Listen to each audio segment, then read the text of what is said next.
nhớ trồng ý trồng nẹt gì cứ thì phong dư thiết trồng trái cho lên sổ tù nếu nó cũng cho ý trồng phong dư thiết trồng trái cho lên sổ tù màu trái nhông xin đào đào chia bé chào ó thiên này gọi ó thôi cho ý trồng phong dư sẽ đào ba trái màu tàu đâu đi hả? Hay là tụi ta chủ mà太低了，太低了，太低了。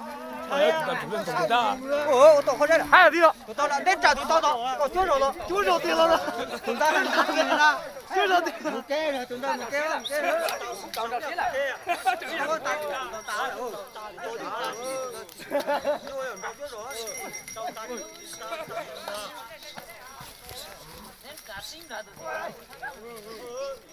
tao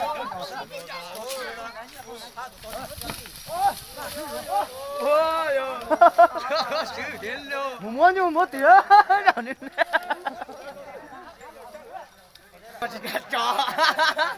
我还拉摸底了，我还一拉摸试试。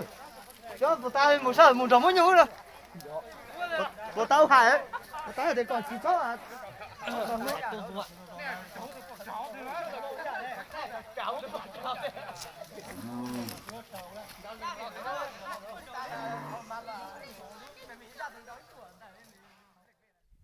cú cho phong dư nên sẽ đợi một trái ó tụm lo đào tà xin nó vô ba một trái đào ó tụm men đào xe nửa đào hàng lì trà thía nửa đào tàu rong lì trà sẽ đợi ba trái ó tụm men một tàu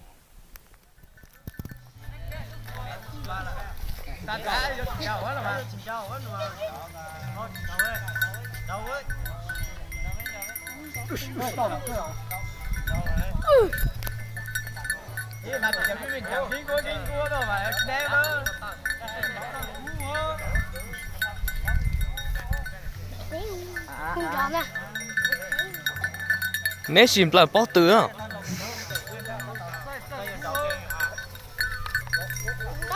Có thể nhau độc cái rồi. Tôi đây độc à. Nhào rồi. Sao mình chán rồi. tụi bé chỉ can tao á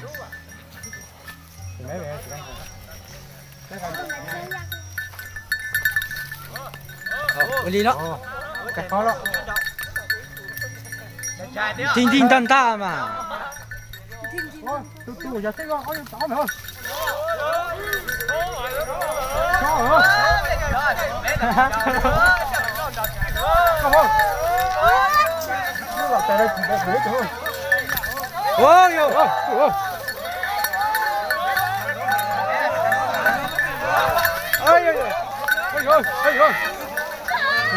Người ăn tạt tám mà. nhưng thế Cái tụi điều cũng tự tập. ông mà cũng gì vậy Đấy con là lồng cha.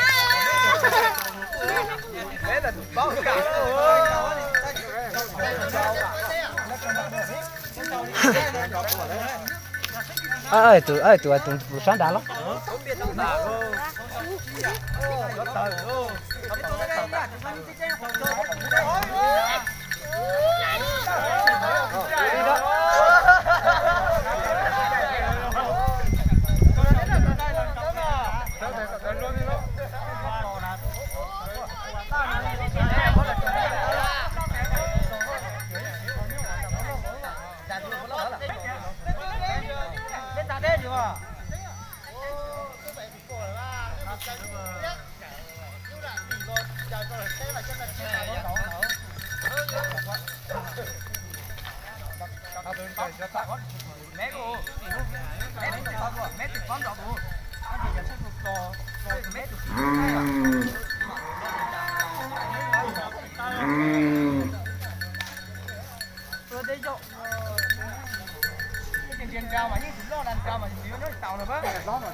Anh ấy chỉ hạt tiền đặt chỉ chửi thì nó nói cái gì đấy.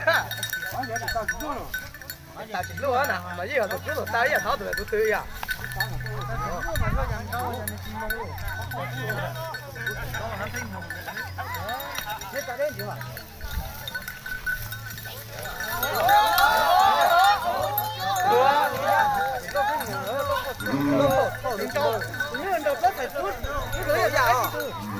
Tại cao để cho cái gì của tôi nè.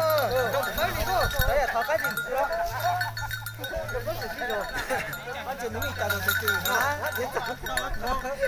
Yo saki lo.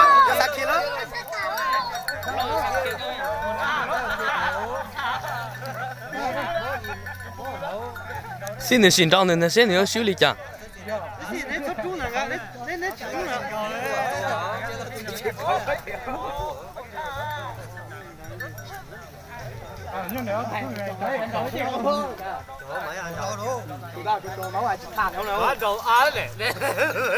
chỉ tao giàu nữa你别胡爱只tao giàu nữa nó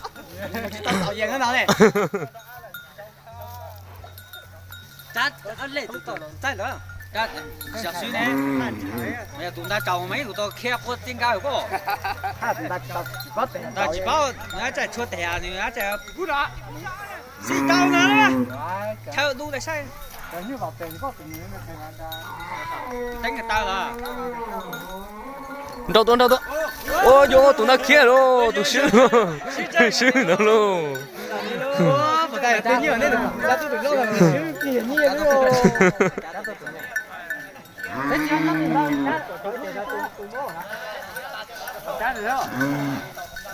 tụi bé trong nào nhiêu muốn cho tụi bé trong á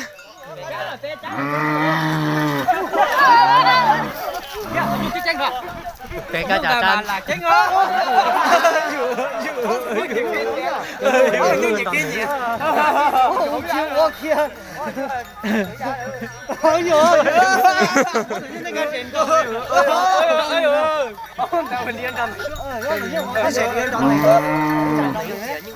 tụi bé ở chung còn có cua xưa này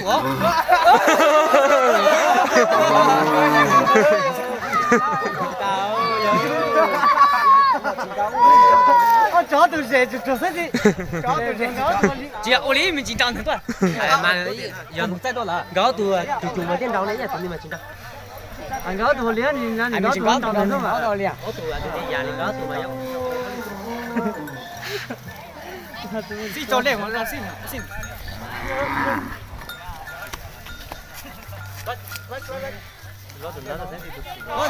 nó kỹ sao mà ôn đâu ở tụi nó chưa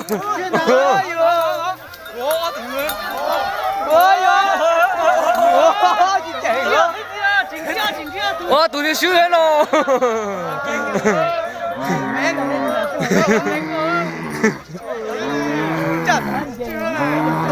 mấy đọc tranh tranh rồi chẳng đâu là tụi ta tôi là một lì tôi nữa hả tụi bé ốp thú chưa tụi bé ốp thú chưa tụi bé ốp thú tiền nó tụi tay à chắc tụi tay này đâu đâu tụi là để ăn đâu rồi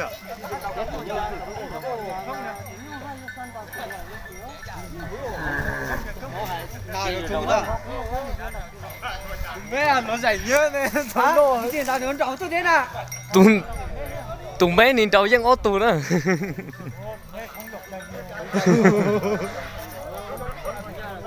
đã sang thấy nó cho chuyện này ra về nào không là những cái chuyện nhá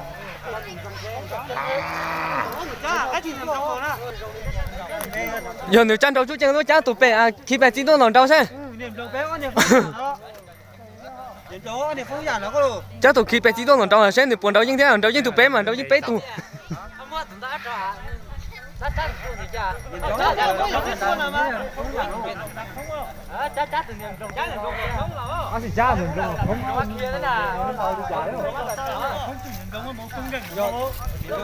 bắt chú là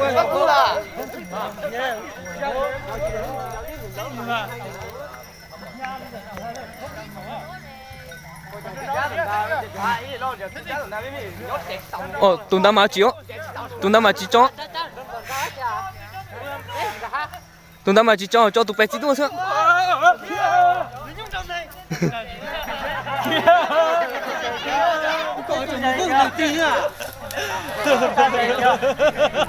nhưng đâu nên tôi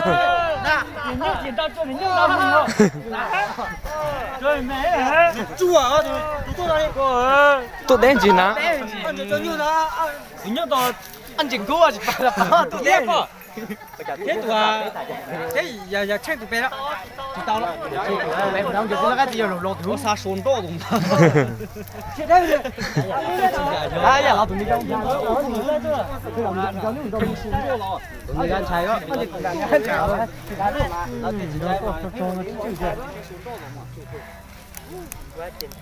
，tụt tụt bé chỉ xếp qua đào tụt thích bé chín đào nè tụt bé đi mà lo nữa cá tụt kia bằng người đó cho để thế thì để tụt bé tôi cái gì tụt lo tụt nào tao chờ tụt bé tôi cái gì cho cái gì tụt tụt nào tao thì liền đâu thiên đâu phụ bao cú chả để tụt nhá tụt này đâu thế nào đâu nào chú trẻ chưa tụi mấy là chỉ hiểu được điều luôn đâu chỉ một làm mấy gì đâu tụi không giả đâu tao tụi không cay thế à tiền lúc thì là mang bó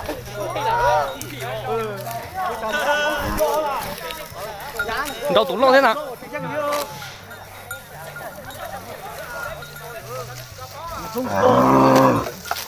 một chân gì để làm cái gì nữa mà tao còn đi nữa sao cho tinh thần luôn ai là rồi là cảm thấy có thế cái kia đây bắt kia đây có thế à nhận là đây vậy lại bé học có tôm không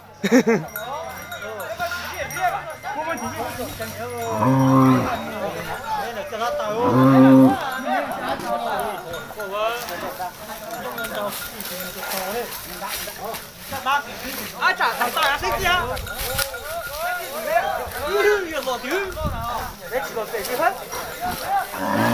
đâu tiền ạ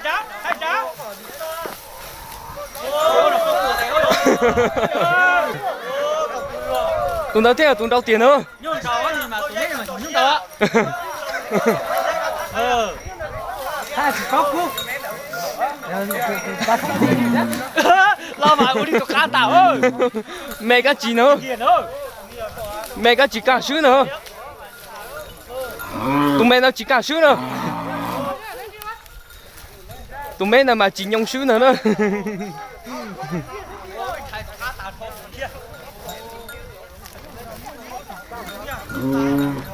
ô luôn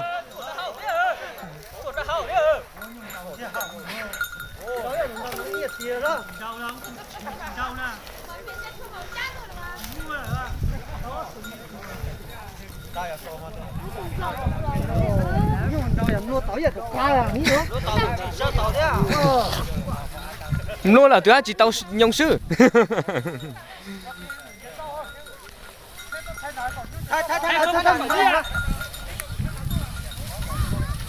đâu bố han à Một tía.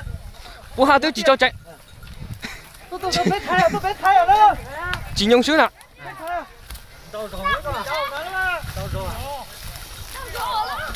Vì sao vậy nhỉ? chỉ nhông sứ nè tụi mẹ à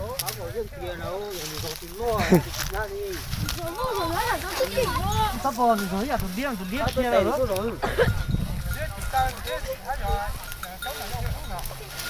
không mà tụi mấy ô cu nè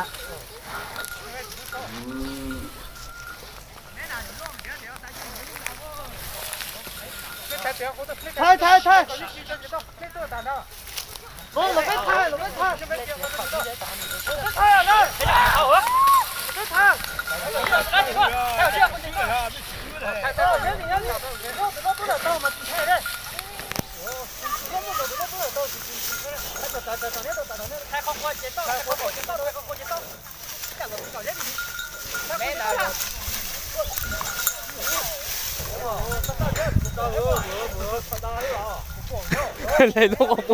lấy lúc học qua lỗ tổ chào đa xứ nữa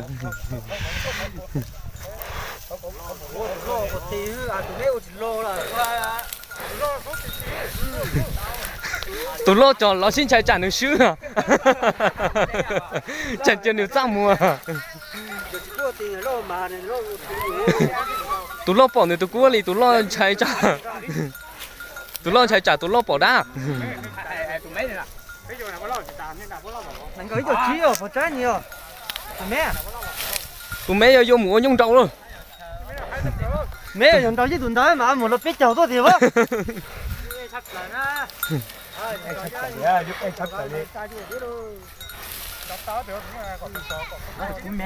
nếu chỉ nhông sữa à ta nếu tháo vùng đấy ra nếu chỉ nhông sữa à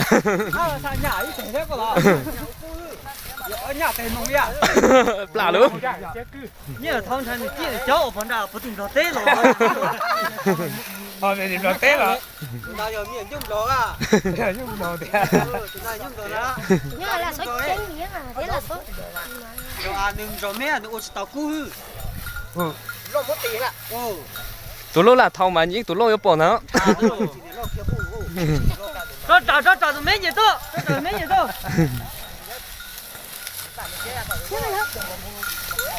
kêu nét trào lo bè đi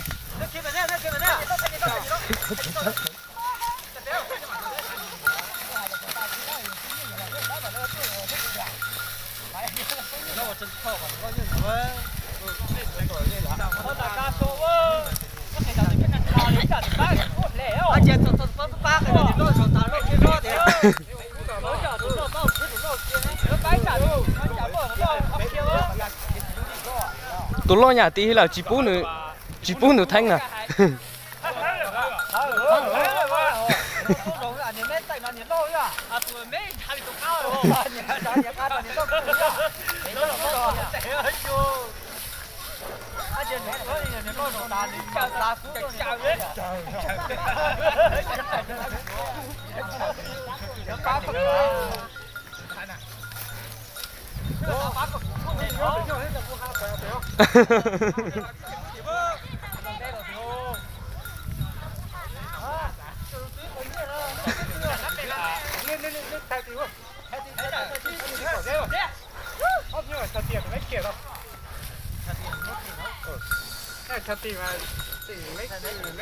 Thôi. Tôi đi nét thay rồi hả? Con trái chẳng bảo cái hạt đấy này cứ. ô tiền tụi lo xuống à thay tiền à đâu tiền à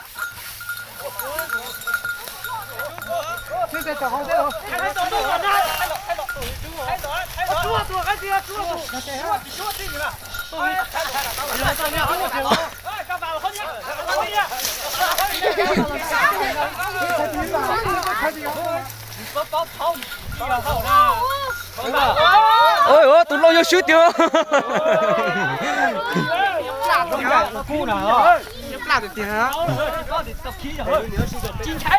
ok rồi đã cái chuyện nó tôi xem đã Tôi xem đã cái gì tôi xem đã.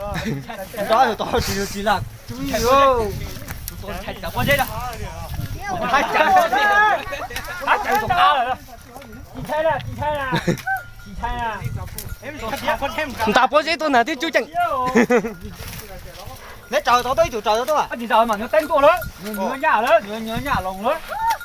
Ông phải lên thì ba. Nhớ nhà đó. ta bố dễ tôi Nhớ nhà đó. Lấy chỗ niệm rong chưa? Chỗ này rong à? Lấy chỗ này rong à? Phía sau mà xếp được à? ta bố dễ tôi nè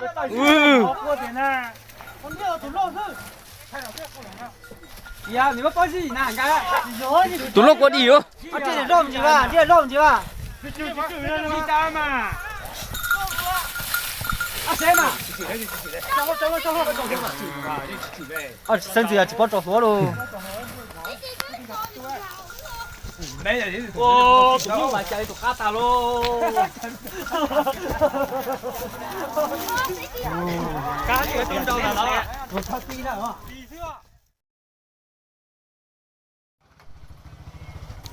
nhớ rồng đầu chọc phong dư số lên số tù nâng nọ biết mùng sai lỡ chỗ nhung xin đầu muôn nền tu sai trong hàng thiên lò dễ cần cầu lì ta chỉ vì dọn tại bên nó chỉ mua trái nhung xin đầu vì cho tết khó dễ thảo là dù chỉ mua nhẹ chỉ mua chia một cứ chỉ tàu ít lúc trái nhung xin đầu đó nhung xin đầu bé là chùa dò cho đồ đi đầu tên nhỏ hạ đủ dò sư thì chỉ mua phương dự chống hẳn ý giả lý cho nhóc bé cái trên nó bố lên dò cho tôi sai nhau xin đầu cha ý của tà lành lũ cho mua lên nó sư ủa chào